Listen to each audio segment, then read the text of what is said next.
friends, this is Sarah from Crafting and Relaxing, and welcome whether you're a first-time viewer or a long-time subscriber. I wanted to show you some cards that I made over the weekend using UFOs. UFOs are unfinished objects. I think it's more of a quilting term than a card making term. So what I did when I packed for the beach was I took UFOs with different sentiments on them and a few stamps with me. I took these circle tags that I had from a Stampin' Up! Purchase years and years ago, and I had some card bases that I had started and not finished out of this paper and some others. And I took my scrap bag. They were in containers and I just dumped them into bags for the weekend. And I'm going to show you what came to be. So this one says, "You got this." It's a new set that I really like from Inky Antics. So I did just buy this and stamp this, but I just used some embroidery floss and some sequins. I took very limited supplies, and so the great thing about this is you use what you have and you call it done instead of spending hours on a card. And I made about 15 cards. Some of them I gave away before this video, so you won't see those. So there's "You got this." You might see those on Instagram. And thanks. This one I had cut out the thanks when I had the Sizzix Big Shot at my house. And this is a piece of ribbon. I grabbed a bunch of short pieces of ribbon that were laying around. And then I layered up the paper, and there's some red washi tape right there. So just simple and turned out cute. And here's another one where with the Sizzix I had the hello pre-cut, and these card bases I had made at a friend's house one morning when we were having coffee. And this wish upon a star thing, I think I made this months ago when I was playing, and I used a silver pen around the edge and white stitching, and these were some really old stickers, and it was just a circle I cut out of printed paper. And then I have some enamel dots. UFOs are fun because you end up with more variety in your cards than you normally would because you're just using weird things you packed.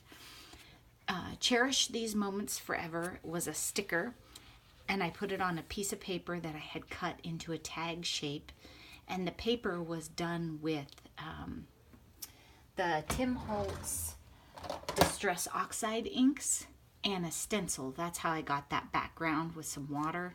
I think I have videos on that too. You might see a video where I made that. And then a leftover piece of paper from, I think, the Pebbles pad. It didn't really go in any of the cards I was making, but I liked the colors with this, so I used it.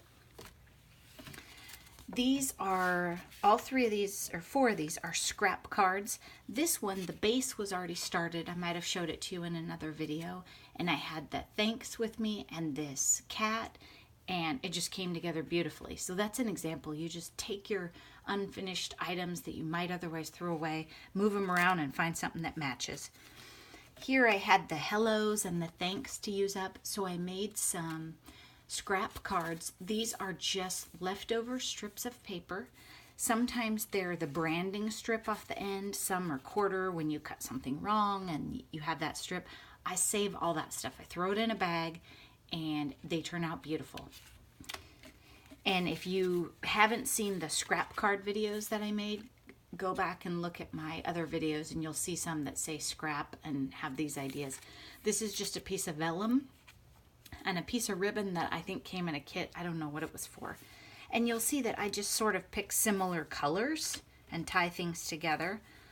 This one says thanks, and I'm not sure how you can tell, but the paper, the main paper that I used a lot of, I had a big chunk so I chopped it up, has a bunch of glitter that it came that way.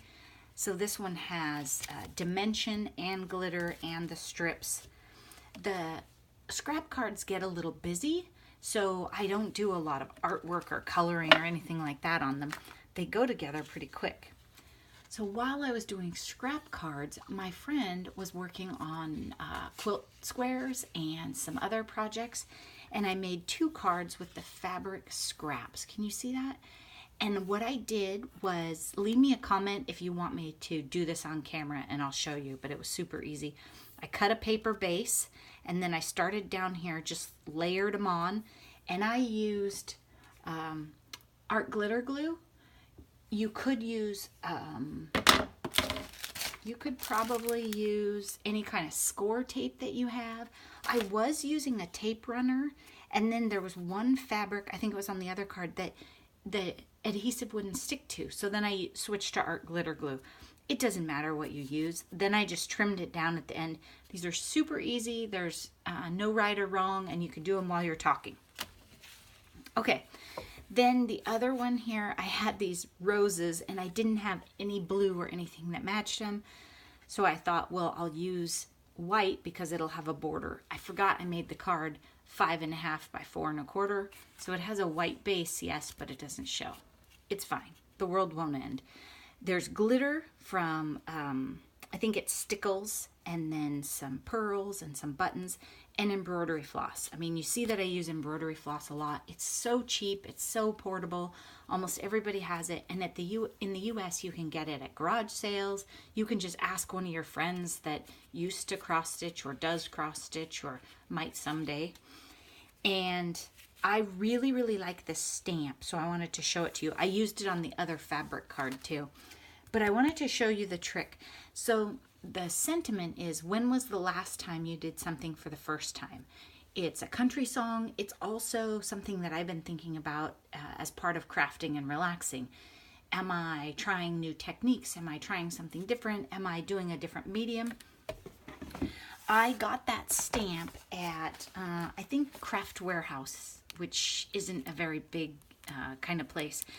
It was made by Color Play, which is related to Photo Play paper. It must be one of their product lines. I think I paid like maybe $1 for this. It was like an end cap special. Well, when I bought it, it looked like this.